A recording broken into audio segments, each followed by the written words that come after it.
مونږ به یو یا به نه یو، خو ګوره د سیاسي عالم خبره د کاڼي کرښی. ملالم ولیدې که نه؟ قائد جمعیت مخکې خبره کړې وه، ریزلټ یې راغی که نه چې څه چل دی. نکاح ته ضرورت کاکا وایي نشته. زما او ستا په تهذیب باندې ګزار وکړو که نه، او ځینې خلک به ګیلګی دي هغه سپورټ کوي. ما ته چا ووي وایي د قوم یو لور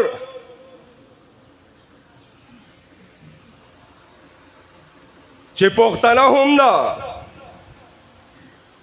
وایي د هغې یو نوی سټیټمنټ راغلی دی چې د معاشرتي زندګۍ او د ژوند تېرولو لپاره د نکاح ضرورت نشته، بس پارټنره جوړوه یا پارټنر جوړوه او ژوند تېروه. ما وی که دا د مدارسو تربیت یافته وی، د قرآن د انواراتو د علومو نه خبر وی، نو ده به چرې دا سټیټمنټ نه ورکو. خو بیا هم ما تاسو ته خبره وکړه چې د علماء دیوبند په دې باندې ډېر اوږد او جوور نظر وي. مؤمنانو واورئ، د نن نه 18 کاله مخکې هم د دې علماو سرخیل او د سر تاج، د سترګو تور، د زړه سر، د علماء دیوبند د سر تاج قائد ملت اسلامیه مولانا فضل الرحمن دامت برکاتهم دا خبره د قوم وړاندې ښودې وه چې ګوره دا یو جینۍ نه ده چې د یو حادثاتي مسئلې سره مخامخ شوه او بهر لاړه، دا به زمونږ په تهذیب باندې د ګزار په طور باندې اغیار استعمالی. او دغه خبرې نن ثابت شوه. علماء دیوبند د نن نه 200 کاله مخکې ګوره، بلکې 160 ایئر ایګو ګوره، کله چې په فلسطین کې ځمکې خرڅېدل شروع شو، مسلمانانو په یهودیانو ځمکې خرڅولې، په هغه وخت کې دا پتو لاړه مدارسو ته چې آیا په یهودیانو باندې مسلمانان ځمکه خرڅولی شي که نه؟ د ټولو سټیټمنټ او کمنټ او فتوا به دې راله چې او په غیر مسلمو باندې ځمکه خرڅول دا جایز دی. خو د هغه وخت یو سیاسي عالم دین حضرت مولانا مفتی کفایت الله محدث دهلوي رحمه الله سټیټمنټ ورکو، فتوی ورکړه چې او شرعن هو د فلسطین ځمکه په یهودو باندې خرڅول جایز دی، خو سیاستاً ناجایز دی. سیاستاً ناجایز دی. نو د هغه خلکو د هغه وخت مؤمنانو مې سیاسي ملاسي چله د ده به دې کې څه کار دی؟ نن چې مونږ لږه وایو که نه وایو که نه، نو زغه طرف ته نن زما کابر راغلی دي. خو یو نوی پیغام د قائد ملت اسلامی واورئ چې ما په خپله مشاهده کړی دی. دا درته ځکه وایم چې مونږ قرآن ته ناست یو، د محمد رسول الله احادیث مبارکه ته ناست یو، زمونږ نظر یوازې په کتاب باندې نه، زمونږ نظر په معاشرې باندې هم وي، په نیشنل افیر باندې هم وي، په انټرنیشنل سرکمسټانسز باندې هم وي. او دغه طریقه د محمد رسول الله صلی الله علیه وسلم مدینه منوره کې به ناسو، نظر به په شام او پارس، اندلس، قسطنطنیه باندې. الحمدلله زما علما هم د هغه محمد رسول الله حقیقي جان نشین دي چې دلته کتاب ته مدرسه کې ناست وي، دلته ذکر د الله کوي، خو په نیشنل او په انټرنیشنل حالاتو باندې جوور نظر وي. نو د دې مدرسو نه وتونکي دغه روحاني پرزن یو بل سټیټمنټ واورئ چې څنګه هلته مفتی کفایت الله محدث دهلوي رحمه الله فتوا ورکړې وه چې سیاستاً دا ځمکه خرڅول ناجایز دی.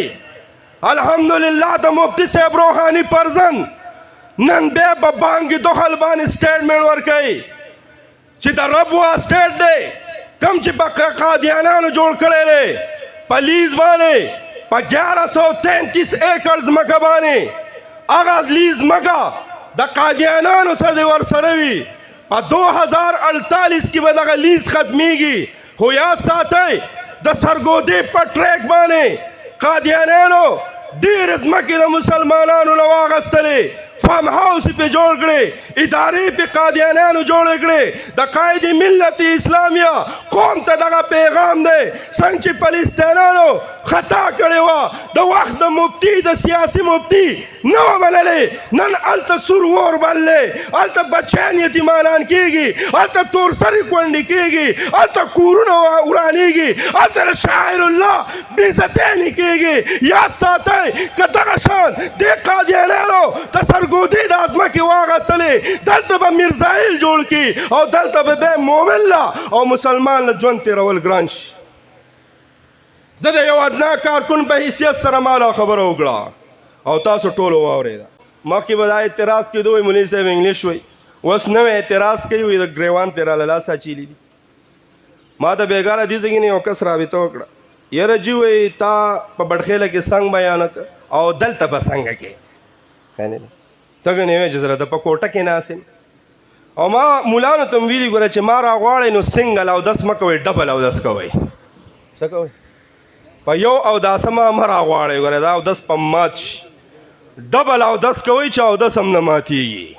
ګنې خطبا ډېر دي، صدر صاحب ته پته ده، حافظ صاحب ته پته ده، ولې مردان ډویژن د خطباو نه ډک نه دی. بل راغواړئ، ما څه نه راغواړئ. کاکاجي څه پوهې شوې، ته پې ښه پوهې شوې. نو قرآن دا زما ستا د ژوند دپاره څه دی؟ ضابطه ده. وطن پاکستان کې هم موږ پاتې کېږو او شکر الحمدلله د دې مدارسو، د دې منبو، د دې چشمو نه وتونکو د هغه اکابرو محنت دی چې زما ستا په قانون کې هغه ایکټونه شامل کړي دي، هغه ضابطې او آرټیکل یې دننه کړي دي، منشن کړي دي چې د هغې نچوړ هم دا دی چې په پاکستان کې کومه شعبه، کومه ډپارټمنټ چلیږي، د هغې دپاره به قانون او ضابطه او دستور او مینوفیسټو او سورس دا به د الله احکامات وي، طریقه وي. د الله رب العزت د قانون نه به پکې بار وتل نه وي. هغه قانون، هغه لا کانسټیټیوشن آف اسلامک ریپبلک آف پاکستان کې هم دا جمله هم په ډېر په اعلی انداز کې زما د اکابرین جمعیت د علماء دیوبند د محنتونو سلسله او کړی ده چې all kind of supremacy and sovereignty go to Allah Almighty. چې د ژوند په هره شعبه کې، د سټیټ په هره اداره کې که قانون وي نو به د رب د کلام وي، هغه به څه وي؟ د رب د کلام وي.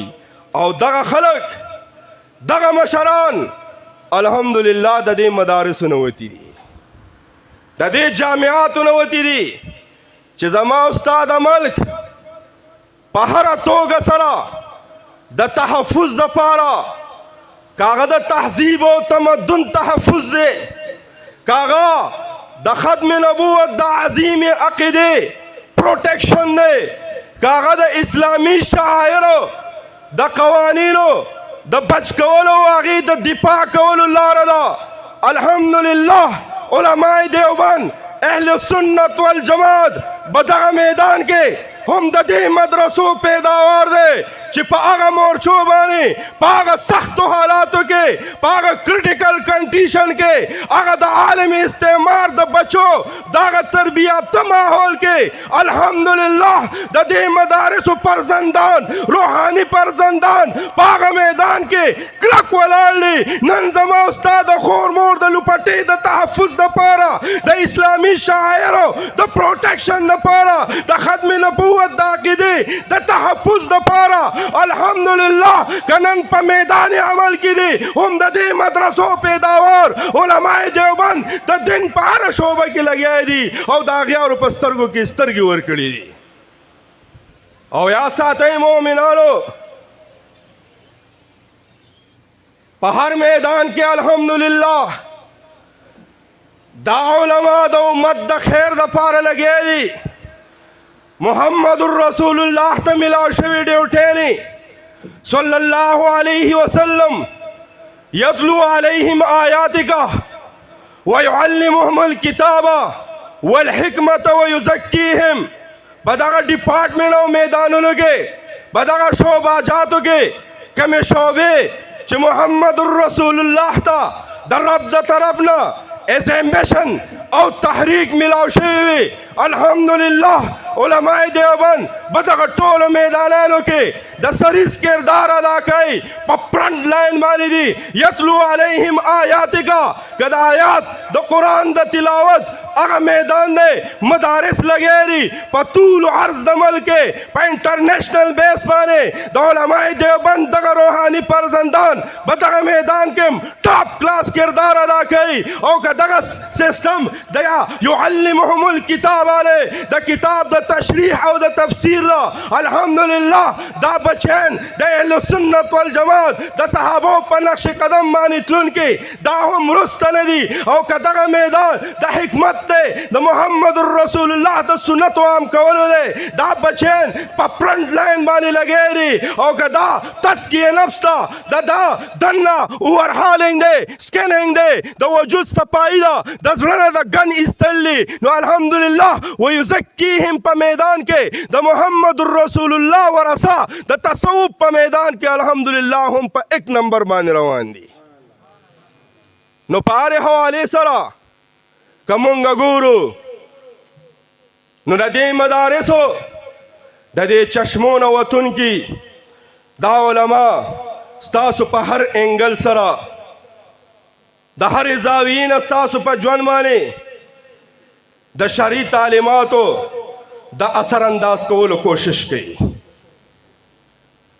په هر پیړ کې الحمدلله د دین او د شریعت په میدان کې کم ځای کې چې مسله راغلی ده، الحمدلله علماء دیوبند د هغې مخې ته د شریعت د تحفظ دپاره کلک ولړ